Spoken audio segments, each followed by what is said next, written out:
ছাত্র জনতার গণ আন্দোলনের মুখে ক্ষমতাচ্যুত হয়ে দেশ থেকে পালিয়ে যান শেখ হাসিনা। দীর্ঘ ১৫ বছরের দ্বন্দ্বপ্রতাপের শাসনের পর শেখ হাসিনা গোপনে দেশ ত্যাগ করায় বিপাকে পড়েছে আওয়ামী লীগের নেতাকর্মীরা। এমপি মন্ত্রীসহ দলটির অনেক শীর্ষ নেতা দেশ ছেড়ে পালিয়েছেন। ইতিমধ্যে কেউ কেউ আবার গ্রেফতার হয়েছেন, কেউ বা আবার আত্মগোপনে রয়েছে। তবে দলটির সাবেক সংসদ সদস্য মাশরাফি বিন মুর্তজা দেশেই রয়েছেন। বৈষম্য বিরোধী ছাত্র আন্দোলনের সময় নীরব ভূমিকা ছিল জাতীয় দলের সাবেক এই অধিনায়কের, যা নিয়ে তীব্র সমালোচনা হয়েছে।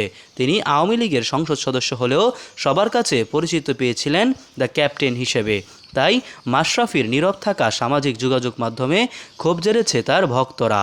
নিজের নীরব থাকার প্রসঙ্গে মুখ খুলেছেন মাশরাফি। বুধবার দেশের একটি ইউটিউব চ্যানেলে দেয়া এক সাক্ষাৎকারে তিনি বলেন, এখন আসলে এসব কথার উত্তর বা ব্যাখ্যা দেওয়ার অর্থ নেই। যদি সরাসরি বলি তাহলে অবশ্যই আমি পুরোপুরি ব্যর্থ হয়েছি অনেক মানুষের প্রত্যাশা পূরণ করতে।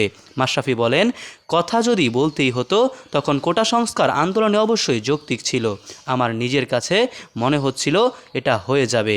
তবে সবাই যখন চাচ্ছিল যে আমি কিছু একটা বলি, ততক্ষণে আসলে সব কিছু এত দ্রুত হচ্ছিল, ভাবছিলাম যে আমি যদি কিছু লিখি বা মন্তব্য করি সেটার সম্ভাব্য পরিণতি কী হতে পারে, অনেক কিছু ভাবছিলাম আর কি।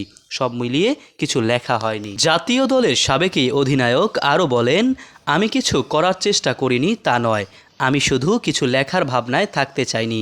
চেয়েছিলাম ছাত্রদের সঙ্গে কথা বলতে, আলোচনার মাধ্যমে কিছু করা যায় কি না। সেই শুরুর দিকেই চেষ্টা করেছি, কারণ তাদের দাবি আমার কাছে যৌক্তিক মনে হয়েছে, কিন্তু সেটাও করতে পারিনি। সব মিলিয়ে আমি অবশ্যই ব্যর্থ হয়েছি। মাশরাফির বর্তমান শারীরিক অবস্থা সম্পর্কে জানতে চাইলে উত্তরে বলেন, শারীরিকভাবে ঠিক আছি, মানসিকভাবে অবশ্যই ভালো অবস্থানে নেই আর কি। ঢাকাতেই আছি, পরিবারের সঙ্গে আছি। মোহাম্মদ সায়েম সরকার, নিউজ বাংলাদেশ 64।